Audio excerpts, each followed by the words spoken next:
সবার প্রতি স্বাগতম। আজ আমরা আরেকটি ভয়াবহ ঘটনার দিকে নজর দেব। মার্চের 14, 2003, কবি পাবো, সাউথহ্যাম্পটন, ইংল্যান্ড। সে রাতে পাবের সবাই আরামে বসেছিল, তাদের মধ্যে ছিল হানা ফস্টার নামের একটি মেয়ে এবং তার বন্ধু। দুজনেই সেখান থেকে বেশ ভালো সময় কাটাচ্ছিল। যখন তাদের মনে হলো যে রাত অনেক হয়ে যাচ্ছে, তখন তারা সকাল 10:50 পাবো ছেড়ে চলে যায়। রাত অনেক হয়ে যাওয়ায় হানা ফস্টারের বন্ধু একটি বাস ধরে পোর্টশুড রোড থেকে বাড়ির দিকে চলে যায়। অপরদিকে হানা বাড়ির জন্য হাঁটা শুরু করে কারণ তার বাড়ি মাত্র 800 মিটার দূরে, প্রায় 0.5 মাইল। হানার বাড়িতে তিনজন বাস করত, তার বাবা ট্রেভর ফস্টার, মা হিলারি ফস্টার এবং ছোট বোন সারা। ফস্টার পরিবার সাধারণত আগেই ঘুমাতে চলে যেত, তাই তারা আশা করছিল যে তাদের মেয়ে বাড়িতে ফিরে এসে রাতের খাবার খেয়ে শুয়ে পড়বে। তবে যখন হানার মা হিলারি সকালে ভোর 5টায় উঠলেন, তখন তিনি কোথাও হানাকে খুঁজে পেলেন না। সাধারণত হানার বাড়িতে ফিরে আসতে 1.5 ঘন্টা সময় লাগত না, কিন্তু এখন কয়েক ঘন্টা পার হয়ে গেছে। এরপর হানার মা তার মেয়েকে ফোন করেন, কিন্তু হানা কোন উত্তর দেয়নি। ধীরে ধীরে হানার বাবা এবং ছোট বোনও তার অভাব সম্পর্কে জানতে পারেন। এরপর হানার বাবা ট্রেভর ফস্টার সেই রাতে হানার সাথে পাবো থেকে আসা মেয়েটির সাথে ফোনে যোগাযোগ করেন, কিন্তু তার কাছে শুনতে পান একই গল্প।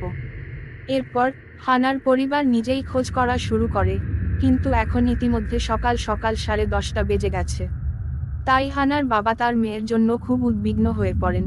এর ফলে তিনি সাউথহ্যাম্পটন পুলিশ স্টেশনে যান এবং হানার নিখোঁজের অভিযোগ দায়ের করেন। এখন পুলিশ তাদের দিক থেকে নিখোঁজ মানুষের এই মামলার তদন্ত শুরু করে এবং প্রথমে তার ফোনের ট্রেস করে। আসলে ভালো খবর ছিল যে হানার ফোন সক্রিয় ছিল এবং পুলিশ ফোনটি মোবাইল টাওয়ারের মাধ্যমে ট্রেস করে। আসলে হানার ফোনের অবস্থান তার বাড়ি থেকে প্রায় 20 থেকে 25 মাইল দূরে দেখা যাচ্ছিল। এখন পুলিশ সেখানে 1 ঘন্টার মধ্যে পৌঁছায়, যেখানে তারা হানার ফোন এবং একটি ব্যাগ খুঁজে পায়, কিন্তু হানাকে পাওয়া যায় না। মার্চের 15 তারিখে হানার জন্য ব্যাপকভাবে অনুসন্ধান চালানো হয়, কিন্তু তার কোথাও খোঁজ মেলে না। মার্চের 16 তারিখে সাউথহ্যাম্পটন পুলিশের কাছে শহরের প্রান্ত থেকে একজন অজ্ঞাত পরিচয়ের ব্যক্তি ফোন করেন এবং জানান যে তিনি ঝোপে একটি মেয়ের লাশ দেখেছেন। পুলিশ দলের সদস্যরা ওই লোকের দেওয়া অবস্থানে পাঠানো হয়। কারণ পুলিশ আগের দিন থেকেই হানার জন্য খুঁজছিল এবং তাদের কাছে তার ছবি ছিল, তাই পুলিশ প্রথমে হানার ছবি এবং খুঁজে পাওয়া মৃতদেহের সাথে তুলনা করে এবং তারা মনে করে যে এটি হানা ফস্টার। এরপর হানার পরিবারকেও ডাকা হয় এবং তাদের পরিবারের একজন সদস্যকে এই অবস্থায় দেখে তারা খুব আবেগাপ্লুত হয়ে পড়ে। তবুও লাশটি ময়নাতদন্তের জন্য পাঠানো হয়, পুলিশকে কয়েক ঘন্টা অপেক্ষা করতে হয়। তবে যখন ময়নাতদন্তের রিপোর্ট আসে, তখন জানানো হয় যে হানাকে প্রথমে ধর্ষণ করা হয় এবং তারপর তাকে শ্বাসরোধ করে হত্যা করা হয়। তবে হানার পোশাকের উপর কিছু হত্যাকারীর চিহ্ন পাওয়া যায় এবং এটি পুলিশকে বিশ্বাস করায় যে মামলা শীঘ্রই সমাধান হবে কারণ ডিএনএ সংগ্রহ করা হবে এবং তথ্যভাণ্ডারের সাথে মিলিয়ে দেখা হবে। কিন্তু পুলিশটির কল্পনা ভুল প্রমাণিত হয় যখন হত্যাকারীর ডিএনএ নমুনা তাদের তথ্যভাণ্ডারে পাওয়া যায় না। যাই হোক, এখানে পুলিশ আশা হারিয়ে হানার কলের বিস্তারিত পরীক্ষা করে এবং এটি তদন্তকারীদেরকে নতুনভাবে মামলা সমাধানের দিকে নিয়ে যায়। আসলে হানা তার ফোন থেকে জরুরি নম্বরে 999 সর্বশেষ ফোন করেছিলেন এবং অপারেটর কলটি গ্রহণ করেন। কলটি 50 সেকেন্ড স্থায়ী হয়। পরে পুলিশ অপারেটরের কাছে পৌঁছায় এবং হানার কল রেকর্ডিং সংগ্রহ করে।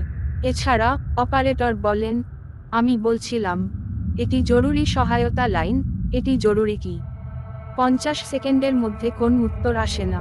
যখন তদন্তকারীরা হানার কল রেকর্ডিংয়ের উন্নতি করে, তারা বুঝতে পারে যে সে একটি চলন্ত গাড়িতে বসেছিল এবং একটি দক্ষিণ এশীয় উচ্চারণের অন্য একটি ফাইন স্বরও শোনা যায়। পুরুষটি হানাকে প্রশ্ন করছে এবং সে চুপ করে বসেছিল, ভয় পেয়েছে এবং আতঙ্কিত। কল রেকর্ডিংটি পাওয়ার পর তদন্তকারী দল হানা ফস্টারের হত্যার মামলায় অগ্রগতি ত্বরান্বিত করে। এখন পুলিশ সেই এলাকায় থাকা সিসিটিভি ক্যামেরাগুলি পরীক্ষা করে যেখানে হানার বন্ধু শেষবার তাকে বিদায় জানায় এবং বাস ধরতে যায়। বিভিন্ন সিসিটিভি ফুটেজ পরীক্ষা করার পর পুলিশ অবশেষে 7টি সন্দেহজনক যানবাহনে সংকীর্ণ করে। অপরদিকে হানার অভিভাবকরা তাদের মেয়ের হত্যাকারীকে বিচারবহির্ভূতভাবে শাস্তি দেওয়ার জন্য আগ্রহী। এখন তারা এই 7টি গাড়ি সম্পর্কে জনসাধারণের সাথে আলোচনা করে। এদিকে 26শে মার্চ হানার অভিভাবকরা একটি স্থানীয় crime TV show crime watch এর মাধ্যমে এই গাড়িগুলি সম্পর্কে কথা বলেন।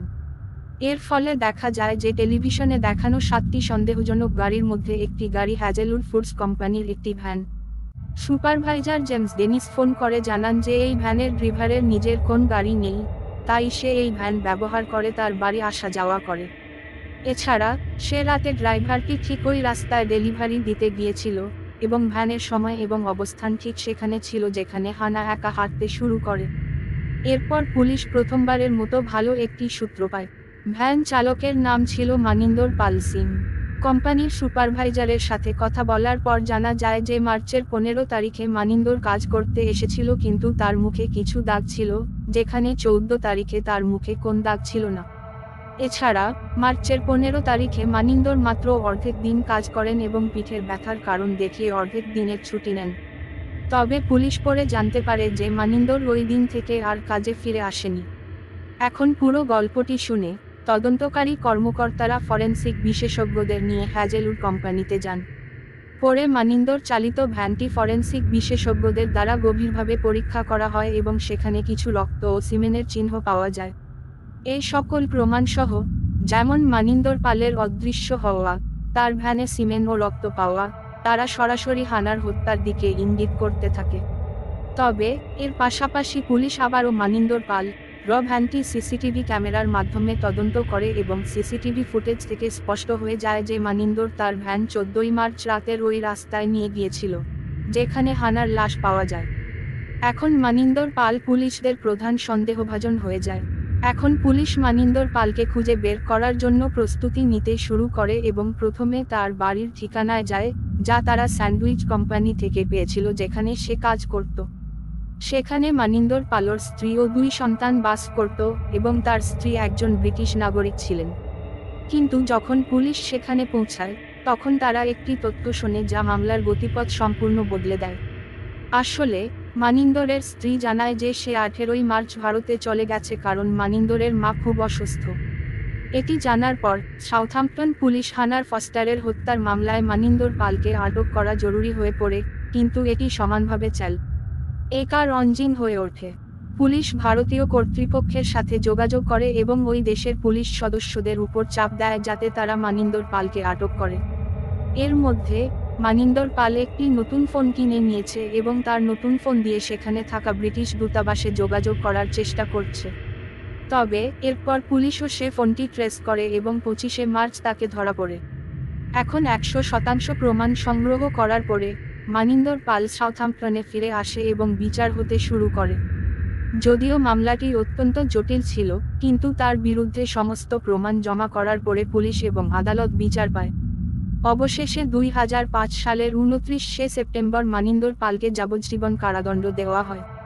তারপর থেকে মানিন্দর পালকে কোনোভাবে মুক্তি দেওয়া হয়নি এবং তিনি এখনও কারাগারে আছেন।